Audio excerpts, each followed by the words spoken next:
Hello नमस्कार दोस्तों, स्वागत है आप सभी का हमारे यूट्यूब चैनल तत्काल एजुकेशन पे। दोस्तों उम्मीद करते हैं आप सभी बहुत अच्छे होंगे, आपकी तैयारी भी काफ़ी ज़बरदस्त तरीके से चल रही होगी।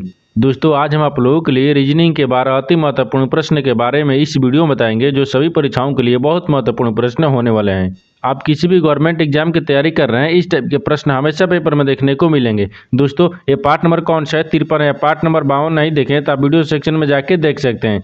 चलो दोस्तों पहला प्रश्न देख लेते हैं। दोस्तों पहला प्रश्न है, इसमें देखिए नीचे दिए गए विकल्पों में से संबंधित संख्या को चुनिए। देखिए नीचे यहाँ पर आपको एक संबंधित संख्या दी है, यानी 119 जो है आपको 17 से समित है। ठीक उसी प्रकार से बताना है कि 133 जो है ना इस प्रश्नवाचक चिन्ह पर इन 4 ऑप्शन में से किसी से संबंधित होगा। देखिए तो यहाँ पर क्या करेंगे, यहाँ पर देखेंगे कि यहाँ पर जो 19 है ना 119 वो आपको 17 से किस प्रकार से संबंधित दिख रहा है। ठीक है, देखिए तो 17 में क्या करेंगे, यानी 119 में क्या करते हैं, 119 में यहाँ पर क्या करेंगे 7 ले भाग करेंगे तो 17 आ जाएगा। ठीक है, उसी प्रकार से यहाँ पर देखिए 133 जाए, यानी 133 में 7 से भाग करेंगे।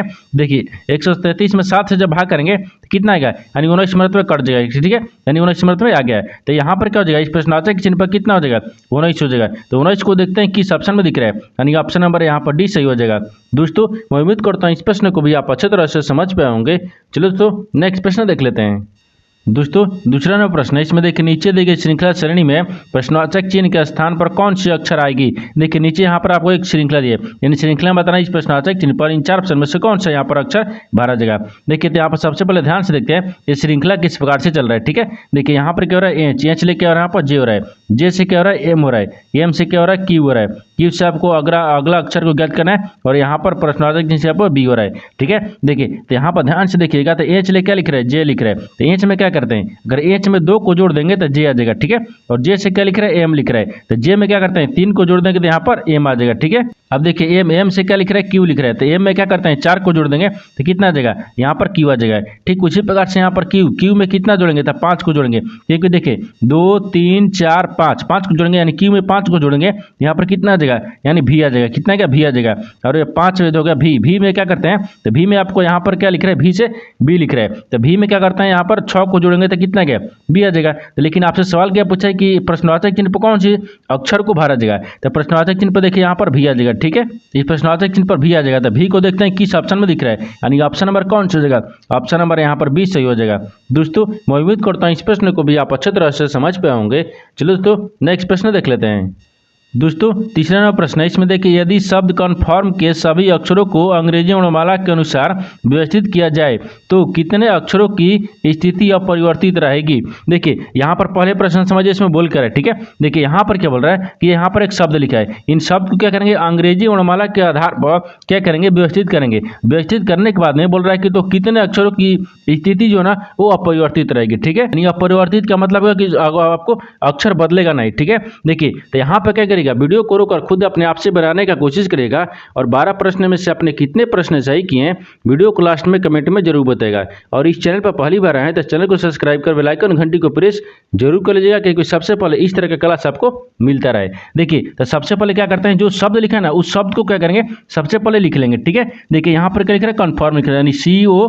ठीक है, यानी एन लिख रहा है, यानी पर एफ दिया है, और यहाँ पर आई दिया है, और यहाँ पर आर दिया है, और एम दिया है। ठीक है, इन कन्फर्म को क्या करेंगे अंग्रेजी वर्णमाला में बोल रहा है, देखिए अंग्रेजी वर्णमाला के अनुसार व्यवस्थित किया जाता है। ठीक है, देखिए इनको क्या करेंगे अंग्रेजी वर्णमाला के क्रम में रखेंगे। देखिए यहाँ पर क्या हो जाएगा, सबसे पहले क्या आएगा, सी आएगा, सी के बाद में यहाँ पर क्या आ जाएगा, यानी एफ आएगा। ठीक है, एफ हो गया, एफ के बाद में यहाँ पर कितना आएगा, आई आएगा, आई के बाद में यहाँ पर एम हो गया, एम के बाद में यहाँ पर एन आएगा, एन के बाद में यहाँ पर ओ आ जाएगा, ओ के बाद में यहाँ पर आर आ गया। ठीक है, देखिए इनको क्या किए अंग्रेजी लिखते हैं। ठीक है, यानी अंग्रेजी हो जाएगा। ठीक है, अंग्रेजी क्रम में, ये अंग्रेजी क्रम में लिख दिया। ठीक है, ये आपको क्या था, ये आपको शब्द था। ठीक है, ये आपको शब्द था।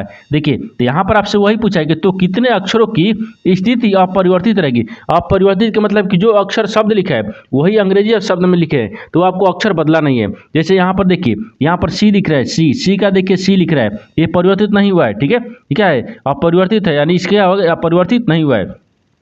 देखिए यहाँ पर देखिए ओ से क्या लिख रहा है, एफ लिखा है, ए परिवर्तित हो गया।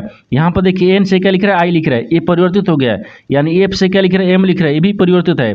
यानी देखिए आई से क्या लिख रहा है, एन लिख रहा है, ये भी परिवर्तित है। वो देखिए आर से क्या लिख रहा है, ओ लिख रहा है, ये भी परिवर्तित है। यानी एम से क्या लिख रहा है, आर लिख रहा है, ये भी परिवर्तित है। देखिए यहाँ पर बाकी सब अक्षर क्या दिख रहे हैं, परिवर्तित हो गया है। लेकिन आपसे वही पूछा कि कौन सा अपरिवर्तित है, यानी अक्षर को बदलेगा नहीं। तो जो अपरिवर्तित है वो आपको क्या दिख रहा है, यानी कौन सा अक्षर दिख रहा है? देखिए एक ही ऐसा अक्षर है सी है जो कि यहाँ पर परिवर्तित नहीं है, यानी अपरिवर्तित है, नहीं बदला है। तो क्या हो जाएगा? तो यहाँ पर एक हो गया, यानी एक अक्षर है ना, एक हो गया। तो एक को देखते हैं किस ऑप्शन में दिख रहा है, यानी ऑप्शन नंबर यहाँ पर कौन सा दिख रहा है? तो ऑप्शन नंबर आपका डी सही हो जाएगा। दोस्तों मैं उम्मीद करता हूँ इस प्रश्न को भी आप अच्छे तरह से समझ पाए होंगे। चलिए दोस्तों नेक्स्ट प्रश्न देख लेते हैं। 4 नंबर प्रश्न है, इसमें देखिए नीचे दी गई आकृति की दर्पण छवि का चयन करें। देखिए नीचे यहाँ पर आपको एक आकृति दी है, इन आकृति को बताना है कि यहाँ पर एक दर्पण दिया है, इस दर्पण में हम जब देखेंगे कि किस तरह से आकृति आपको दिखेगा, आपको इसी को बताना है। ठीक है, देखिए तो यहाँ पर सबसे पहले ध्यान से देखते हैं कि जो आकृति दिख रहा है ना, उस आकृति को हम जब दर्पण में देख रहे हैं ये किस प्रकार से दिखेगा। ठीक है, देखिए यहाँ पर ये आकृति दिख रहा है, इसी को हम क्या करेंगे, इस दर्पण में देखते हैं। ठीक है, देखिए जब दर्पण में देखेंगे तो किस प्रकार से दिख रहा है, ये जो आपको आकृति दिख रहा है ना, ये आकृति को सेम दिखेगा। ठीक है, ये आपको दर्पण में देखेंगे, ये तो आपकी आकृति सेम दिखेगा। ठीक है, ये सेम दिख रहा है। अब यहाँ पर दर्पण रखा है, ठीक है, दर्पण रखा है। अब इस आकृति को देखते हैं। देखिए ये वाला तो आपको इस प्रकार से बन जाएगा। देखिए ई वाला जो आकृति है ना, ई वाला आपको आकृति किधर बनेगा, यहाँ पर देखिए इधर बन जाएगा। ठीक है, यानी इधर आ गया।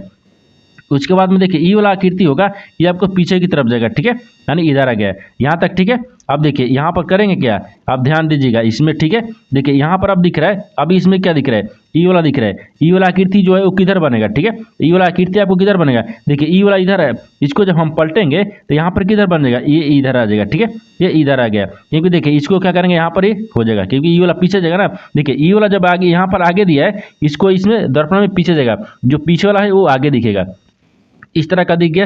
ठीक है, देखिए तो आपसे वही पूछा है कि इस आकृति को जब हम दर्पण में देखेंगे ये किस तरह से दिखेगा। देखिए आपको यहाँ पर इस आकृति वास्तविक आकृति है, जब इसी आकृति को हम दर्पण में देखेंगे, देखिए इस तरह से दिख गया। इस तरह का जो आकृति है ना, वो देखते हैं किस ऑप्शन में दिख रहा है, यानी ऑप्शन नंबर किस में दिख रहा है? तो ऑप्शन नंबर आपका ए सही हो जाएगा।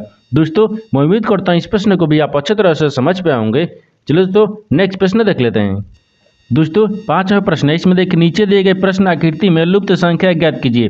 देखिए नीचे यहाँ पर आपको एक आकृति दी है, इन आकृति में बताना है कि इस प्रश्नवाचक चिन्ह पर इन 4 ऑप्शन में से कौन सी संख्या यहाँ पर भरा जाएगा। देखिए तो यहाँ पर सबसे पहले प्रश्न समझिए, इसमें बोल कर है, यहाँ पर आपको बोल रहा है कि यहाँ पर देखिए 3 आकृति है, इन तीनों आकृति को ध्यान से देखेंगे और इस प्रश्नवाचक के चिन्ह पर संख्या को रखेंगे। अब उससे पहले क्या करते हैं कि 2 आकृति जो दिया है उसके जगह यहाँ पर आपको देखिए 72 लिख रहा है और 56 ये किस प्रकार से लिख रहा है, उसी प्रकार से ना आपको तीसरे आकृति में रखेंगे। ठीक है, तो देखिए यहाँ पर सबसे पहले देखते हैं पहला आकृति में किस प्रकार से चल रहा है। ठीक है, देखिए यहाँ पर क्या लिख रहा है, 2 दिया है, 4 दिया है और 7 दिया है। इन तीनों को आपस में क्या करेंगे कि यहाँ पर बीच में 56 दिखा है, यानी 56 आ जाएगा। देखिए एक बार क्या करते हैं, जोड़ के देखेंगे, जोड़ के देखेंगे देखिए इसमें 56 आएगा, नहीं आएगा। तो एक बार गुना करते हैं। देखिए यहाँ पर 2 हो गया, फिर गुना कितना दिए, 4 दिए, फिर गुना यहाँ पर 7 दिए, इनको आपस में गुना करेंगे। देखिए तो कितना हो जाएगा, यहाँ पर 4 दूनी का 8 हो गया, 8 7 कितना होता है, 56 होता है। देखिए यहाँ पर 56 आ गया, यानी इसका मतलब क्या हो गया, यानी इसको देखिए जो तीनों दिख रहा है, यानी 2 4 7, इनको आपस में गुना किए तो बीच वाली संख्या 56 आ गया है। उसी प्रकार से क्या करते हैं, दूसरा में देखेंगे, दूसरा में देखिए यहाँ पर 4 दिख रहा है। ठीक है, देखिए 4 हो गया, फिर गुना कितना दिए, 3 दिए और यहाँ पर गुने 6 दिए। ठीक है, यानी गुना दिए ना, यहाँ पर गुना 6 रखेंगे। अब इनको भी क्या करेंगे, आपस में गुना करेंगे। देखिए तो यहाँ पर गुना करेंगे तो कितना आ जाएगा, देखिए इनको गुना करेंगे तो 4 3 12 आ गया और बार 6 कितना होता है, 72 हो गया, यानी इसमें भी 72 आ गया। यानी इसका मतलब कि ये फॉलो उसी प्रकार से करेगा। ठीक है, तो तीसरा को भी क्या करेंगे, उसी प्रकार से रखेंगे। देखिए यहाँ पर तीसरा आकृति को भी उसी प्रकार से रखते हैं। यहाँ पर 2 दिया, 5 दिए और 4 दिए, इनको क्या करेंगे, यहाँ पर 2 दिया है, फिर गुना कितना दिए, 5 दिए, फिर गुना 4 दिए, इनको आपस में गुना करेंगे। ठीक है, देखिए यहाँ पर 5 दूनी के 10 हो गया और 10 चौके कितना गया, 40 आ गया, यानी इस प्रश्नवाचक चिन्ह पर कौन सी संख्या हो जाएगा, 40 हो जाएगा। तो 40 को देखते हैं किस ऑप्शन में दिख रहा है, यानी ऑप्शन नंबर कौन सा हो जाएगा, ऑप्शन नंबर यहाँ पर ए सही हो जाएगा। दोस्तों मैं उम्मीद करता हूँ इस प्रश्न को भी आप अच्छे तरह से समझ पाए होंगे। चलो दोस्तों नेक्स्ट प्रश्न देख लेते हैं। दोस्तों 6 नंबर प्रश्न है, इसमें देखिए 10 अगस्त 2001 को मंगलवार था, तो 15 सितंबर 2002 को कौन सा दिन होगा। देखिए यहाँ पर सबसे पहले प्रश्न समझिए, इसमें बोल कर है, देखिए यहाँ पर बोल रहा है कि 10 अगस्त 2001 को कौन सा दिन था, मंगलवार है। तो उसी तरह की अब बताना है कि देखिए 15 सितंबर 2002 को कौन सा दिन होगा। देखिए तो यहाँ पर क्या करेंगे, यहाँ पर आपको देखिए 10 अगस्त बोल रहा है ना, तो यहाँ पर लिखते हैं। ठीक है, ये 10 अगस्त दिख रहा है, यानी 10 यहाँ पर अगस्त दिख रहा है। ठीक है, ये क्या हो जाएगा, आपको अगस्त हो गया, ये अगस्त दिख रहा है। 10 अगस्त 2000 कितना दिया है, तो 2001 दिया है। ठीक है, 2001 को कौन सा दिन था, तो मंगलवार है, यहाँ पर मंगलवार लिखते हैं। ठीक है, यानी मंगलवार हो गया। ठीक है, मंगलवार हो गया, ये तो बोल रहा था, लेकिन बताना क्या है कि 15 सितंबर 2002 को कौन सा दिन होगा। देखिए तो यहाँ पर क्या करेंगे, 10 देखिए 10 अगस्त 2001 से 10 अगस्त 2001 को कब मंगल था, मंगलवार हो गया। अब 10 अगस्त देखिए यहाँ पर कहते हैं 10 अगस्त, एक बार लिख लेते हैं, ठीक है। 10 अगस्त हो गया और 2000 क्या करेंगे, 2 करेंगे, क्योंकि 2002 पूछा है तो 1 साल का अंतर गया। जब 1 साल का अंतर जाएगा तो इसमें क्या करेंगे, 1 को जोड़ते हैं। जब 1 साल का अंतर जाएगा तो 1 को जोड़ेंगे। जैसे यहाँ पर क्या लिख रहे हैं 10 अगस्त, तो 10 हो गया और यहाँ पर अगस्त दिख रहा है और साल दिख रहा है। इसमें क्या है, 1 साल का अंतर गया। जब 1 साल का अंतर जाएगा ना तो इसमें क्या करेंगे, मंगलवार में 1 को जोड़ेंगे, ठीक है। देखिए तो यहाँ पर जोड़ लेते हैं, ठीक है, यहाँ पर जोड़ेंगे, ये क्या हो जाएगा, मंगलवार ही हो जाएगा। क्या हो गया, ये मंगलवार हो गया। यहाँ पर भी मंगलवार हो गया, ठीक है, मंगल हो गया ना, यहाँ पर मंगल हो गया, ठीक है, यानी मंगलवार हो गया। ये क्या हो जाएगा, मंगलवार। और मंगलवार में क्या करेंगे, 1 को जोड़ेंगे। जब 1 को यहाँ पर जोड़ देंगे तो कितना गया, बुधवार आ गया। कितना गया, ये बुधवार आ गया, ठीक है। यहाँ पर लिखते हैं, ठीक है, देखिए यहाँ पर करते हैं, ये बराबर में कितना गया, बुधवार आ गया, ठीक है, ये बुधवार हो जाएगा, ठीक है। कितना दिए, बुधवार दिए। अब इसके बाद में आगे देखिए, ये तो आपको 2 तारीख है, कितना हो गया, 1 साल के जब अंतर किए थे 10 अगस्त 2001 को जब मंगलवार था, तो 10 अगस्त 2002 को 1 साल में क्या बात क्या दिखा है, मंगलवार है। लेकिन 1 साल के जब अंतर जाएंगे तो इसमें 1 को जोड़ेंगे। जब 1 को यहाँ पर जोड़ देंगे कितना गया, बुधवार आ गया। ये कितना गया, बुधवार। यानी देखिए 10 अगस्त 2002 को मंगलवार नहीं बुधवार हो गया, ठीक है। कितना दिन आ गया, बुधवार आ गया। तो आपसे बताना था कि देखिए 15 सितंबर को बोल रहा है। जब 15 सितंबर को बोल रहा है तो देखिए 10 तारीख को कौन सा दिन आ गया, तो 10 तारीख को आपको यानी बुधवार आ गया। इसमें क्या करेंगे, तो कितने दिन बच गया, तो अगस्त हो गया। ये अगस्त हो गया। अगस्त के बाद में कहते हैं सितंबर आता है, यहाँ पर सितंबर दिया है। तो देखिए 10 अगस्त हो गया ना, तो अगस्त में 10 तो ले लिए, देखिए 10 दिन ले लिए, तो 10 के बाद में कितने दिन का महीना होता है, अगस्त, 31 दिन का। जब इसमें 10 को ले लिए तो कितने दिन बचा, 21 दिन बचा। और 21 दिन हो गया, ये अगस्त में चल रहा है। अब 21 की दिखने के बाद यहाँ पर क्या दिख रहा है, 15 सितंबर दिख रहा है। तो यहाँ पर 15 सितंबर को रखेंगे। इन दोनों को क्या करेंगे, आपस में जोड़ लेंगे। इन दिन क्या हो गया, यहाँ पर देखिए दिन है, ये दोनों क्या है, दिन दिख रहा है। ये दिन किस प्रकार से आया, क्योंकि यहाँ पर देखिए 10 अगस्त को तो ले लिए, 10 अगस्त को आपको कौन सा दिन हो रहा है, बुधवार हो रहा है। तो आगे तो भी बच रहा है, आगे 21 दिन बच गया। और अगस्त के बाद में यहाँ पर सितंबर में पूछा है 15 सितंबर को, तो 15 दिन इसमें लेंगे, दोनों को आपस में जोड़ेंगे, ठीक है। तो कितना आ जाएगा, यहाँ पर 36 दिन आ गया। कितना गया, 36 दिन आ गया। जब 36 दिन आ गया तो यहाँ पर कहते हैं 36 दिन हो गए। अब 36 को क्या करते हैं, 7 से भाग करेंगे, क्योंकि एक सप्ताह में 7 दिन होता है, 7 से भाग करेंगे तो कितना का, 7 5 35 हो गया। यहाँ पर कितना गया, 35 आ गया। एक कट गया, यानी शेषफल कितना बच गया, 1 बच गया, ठीक है। यहाँ पर शेषफल कितना बच गया, 1 बच गया।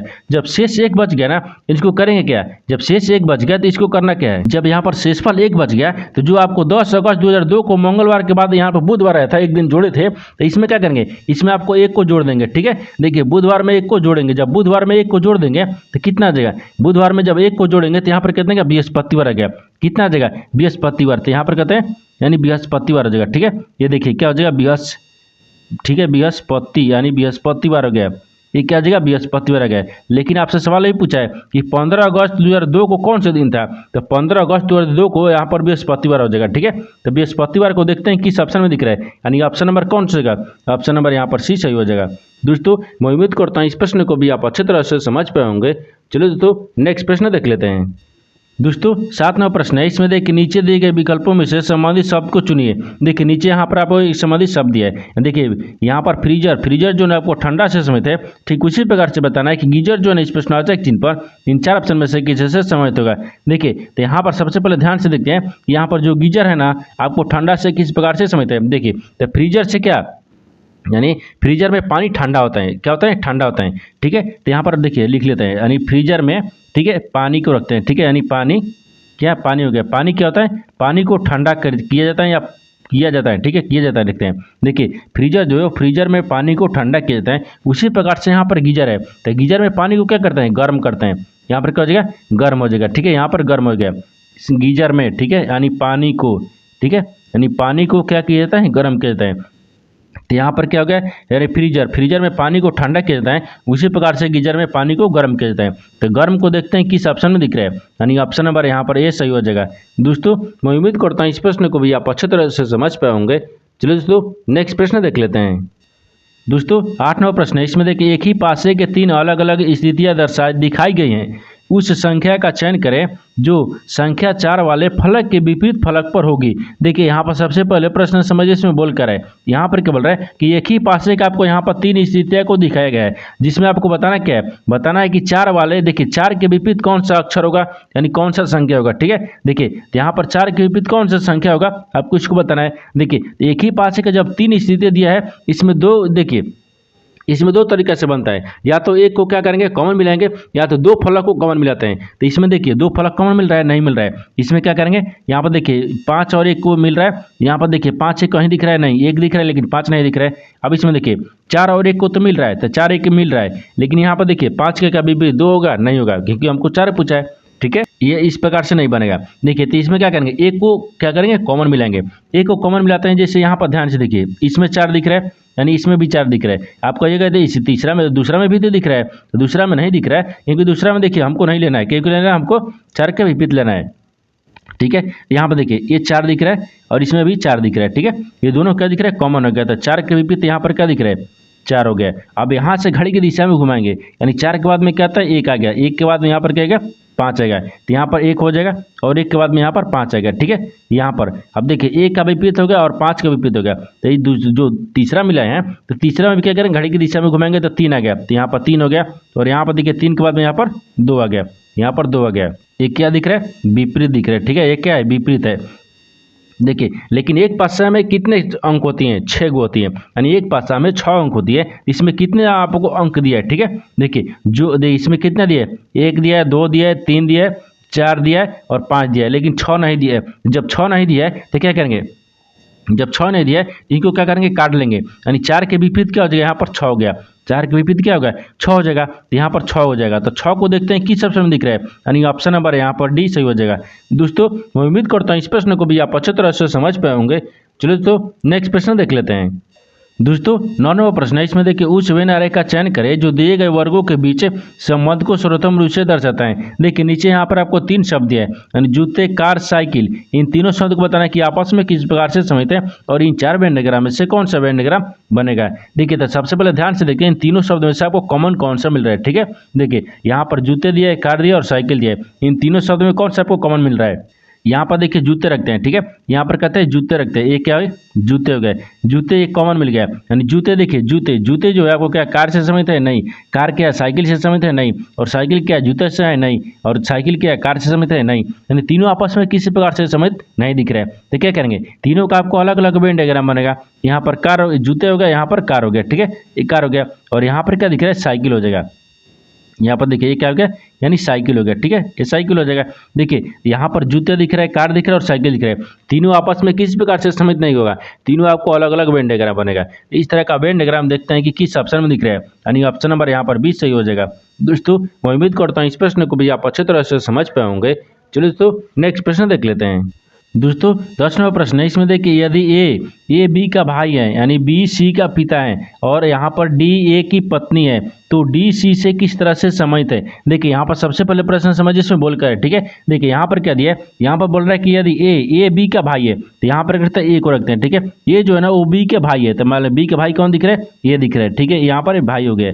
इसके बाद में आगे दिया है कि बी सी का पिता है, बी जो है ना वो सी का पिता है, तो सी का पिता कौन दिख रहा है, तो सी का पिता यहाँ पर बी दिख रहा है, यानी सी का पिता कौन दिख रहा है, बी दिख रहा है, ठीक है, यहाँ पर क्या हो जाएगा, पिता हो गया, ठीक है, ये क्या दिख रहा है, पिता हो गया यहाँ तक, ठीक है। आगे देखिए आगे बोल रहा है कि और यहाँ पर डी ए की पत्नी है, जो डी है ना वो ए की पत्नी है, तो यहाँ पर डी रखते हैं, ठीक है, और ए की पत्नी हो जाएगी, ए की क्या है, पत्नी है, ये क्या दिख रहा है, यानी पत्नी हो जाएगा ना, यहाँ पर क्या दिख रहा है, ये पत्नी हो गया, ठीक है, ये पत्नी है यहाँ तक, ठीक है। आगे देखिए आगे बोल रहा है तो यहाँ पर डी सी से किस तरह से समित है, जो डी है ना वो सी से किस तरह से संबंधित है, ठीक है, यानी सी या डी से किस प्रकार से आपस में संबंध दिख रहा है। देखिए तो यहाँ पर देखिए सी का पिता कौन दिख रहा है, तो यहाँ पर सी का पिता दिख रहा है ना, यहाँ पर क्या दिख रहा है कि बी सी का पिता है, जो बी है ना वो सी का पिता है ना, सी का पिता कौन दिख रहा है, तो सी का पिता बी हो गया, ये पिता दिख रहा है, ये क्या बी दोनों आपस में भाई दिख रहे हैं। जब ये भाई दिख रहा है और ए का पत्नी कौन है, डी है, तो आपसे ये सवाल पूछा है कि बी देखिए यहाँ में डी सी से किस प्रकार से समित है, ठीक है, तो डी सी से किस प्रकार से समय दिख रहा है, तो यहाँ पर क्या दिख रहा है, यहाँ पर क्या हो जाएगा, चाची हो गया, क्योंकि देखिए यहाँ पर क्या दिख रहा है, ए यानी सी हो गया, सी का पिता कौन दिख रहा है, यानी ये हो गया, बी हो गया, और यहाँ पर बी का भाई कौन दिख रहा है, ये दिख रहा है, और इसका ये पत्नी दिख रही है। तो जब पत्नी दिख रही है, दोनों भाई है, ये पत्नी है, तो यहाँ पर सी क्या हो जाएगा, ये बेटा होगा, इसका बेटा होगा। लेकिन डी को क्या बोलेगा, डी को चाची बोलेगा, क्या बोलेगा यहाँ पर, देखिए यहाँ पर चाची हो जाएगा, ठीक है, चाची हो गया, क्योंकि देखिए डी दिख रहा है, डी जो है ना वो सी की क्या है, सी की, ठीक है, सी की चाची है, यानी चाची है, ठीक है, चाची हो जाएगा। तो चाची को देखते हैं किस ऑप्शन में दिख रहा है, यानी ऑप्शन नंबर यहाँ पर ए सही हो जाएगा। दोस्तों मैं उम्मीद करता हूँ इस प्रश्न को भी आप अच्छे तरह से समझ पाए होंगे। चलो तो नेक्स्ट प्रश्न देख लेते हैं। दोस्तों 11वां प्रश्न है, इसमें देखिए एक शाम को यानी प्रतीक और प्रणाली एक छत पर एक दूसरे के आमने सामने खड़े होकर बात कर रहे थे। यदि प्रदीप यानी प्रतीक की छाया पूर्ण रूप से यानी प्रणाली के शरीर पर पड़ रही थी तो प्रणाली का मुख किस दिशा में की ओर था। देखिए यहाँ पर सबसे पहले प्रश्न समझिए, इसमें बोल कर है, यहाँ पर क्या बोल रहा है, एक दिशा से आपको संबंधित प्रश्न दिया है। यहाँ पर बोला है कि एक शाम को प्रतीक, देखिए प्रतीक और प्रणाली एक छत पर यानी एक दूसरे के आमने सामने खड़े होकर बात कर रहे थे। यहाँ पर क्या बोल रहा है, एक दिशा डायग्राम को बनाएंगे, ठीक है, ये पूर्व होता है, यहाँ पर पश्चिम होता है, ऊपर में उत्तर होता है और नीचे में दक्षिण होता है, ठीक है। ये बोल रहा है कि देखिए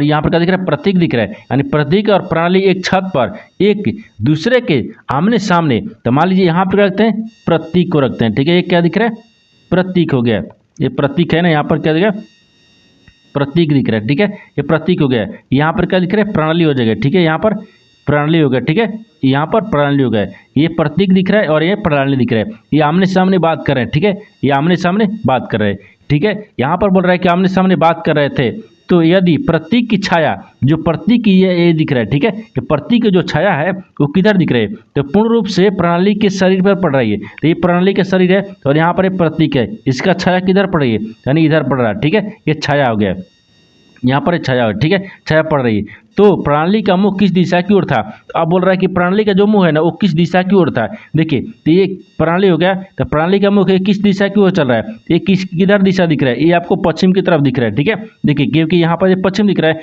ये तो यहाँ पर क्या हो जाएगा, तो प्रणाली का मुख किस दिशा की ओर था, तो यहाँ पर पश्चिम हो जाएगा। तो पश्चिम देखिए यहाँ पर क्या दिख रहा है, इसका मुख पश्चिम की तरफ दिख रहा है। तो पश्चिम को देखते हैं, यहाँ पर देखिए पश्चिम को देखते हैं किस ऑप्शन में दिखा है, यानी ऑप्शन नंबर कौन सा जाएगा, पश्चिम हो जाएगा। तो पश्चिम को देखते हैं किस ऑप्शन में दिया है, तो ऑप्शन नंबर यहाँ पर डी सही हो जाएगा। दोस्तों मैं उम्मीद करता हूँ इस प्रश्न को भी आप अच्छी तरह से समझ पाए होंगे। चलो तो नेक्स्ट प्रश्न देख लेते हैं। दोस्तों 12वां प्रश्न है, इसमें देखिए यदि यानी P गुना को निरूपित करता है, यानी T माइनस को निरूपित करता है, M प्लस को निरूपित करता है, B भागा को निरूपित करता है, तो यहाँ पर निम्नलिखित समीकरण में प्रश्न चिन्ह के स्थान पर क्या आएगा। दोस्तों यहाँ पर प्रश्न समझिए, इसमें बोल कर है, ठीक है। देखिए यहाँ पर क्या दिख रहा है, यहाँ पर बोल रहा है कि यदि P का अर्थ क्या बोल रहा है, P का गुना का निरूपित करता है। यहाँ पर एक समीकरण दिया है, इन समीकरण में जो आपको चिन्ह बोल रहा है वो चिन्ह को बदलने के बाद में समीकरण को हमको सोल्व करना है। देखिए तो समीकरण में क्या करते हैं, चिन्ह को बदलते हैं। यहाँ पर P क्या है, गुना को निरूपित करते हैं, P के जगह पर गुना रखते हैं, ठीक है, P के जगह पर यहाँ पर गुना रख दिए। आगे बोल रहा है कि T जो है माइनस को निरूपित करता है, तो T कहाँ दिया, यहाँ पर ये माइनस का निरूपित करता है।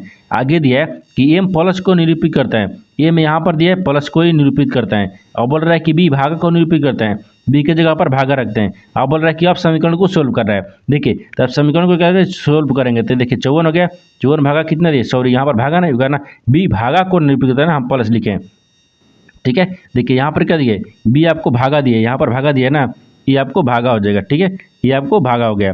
यहाँ पर देखिए भागा रखते हैं, आगे क्या दिया 9 दिए, फिर गुना कितने दिए 11 दिए, ठीक है। अब यहाँ पर क्या दिख रहा है, -13 हो जाएगा, फिर प्लस में कितना हो गया 17 हो गया और बराबर में प्रश्नवाचक चिन्ह हो गया, ठीक है। अब देखिए समीकरण को सोल्व करेंगे, यानी 9 छक 54 हो गया, यानी 6 मर्त में कट गया, यहाँ पर 11 छक 66 हो गया और यहाँ पर माइनस कितना दिख रहा है 13 दिख रहा है, फिर प्लस में कितना हो गया 17 हो गया। देखिए 17 को और 66 को यहाँ पर जोड़ लेंगे, जब 17 को 66 को आपस में जोड़ेंगे तो कितना आ जाएगा 83 आ जाएगा, और 83 को करते हैं 13 में माइनस करेंगे, देखिए कितना बच गया 70 हो गया, यानी इस देखिए कितना गया 17 आ गया, यानी इस प्रश्नवाचक चिन्ह पर कौन सा संख्या हो जाएगा 70 हो जाएगा। तो 70 को देखते हैं किस ऑप्शन में दिख रहा है, यानी ऑप्शन नंबर यहाँ पर ये सही हो जाएगा। दोस्तों मैं उम्मीद करता हूँ इस प्रश्न को भी आप अच्छी तरह से समझ पाए होंगे। चलो तो नेक्स्ट वीडियो में मिलते हैं, तब तक जय हिंद। दोस्तों इस चैनल पर पहली बार आए तो चैनल को सब्सक्राइब कर बेल आइकन घंटी को प्रेस जरूर कर लीजिएगा, क्योंकि सबसे पहले इस तरह का क्लास आपको मिलता रहे।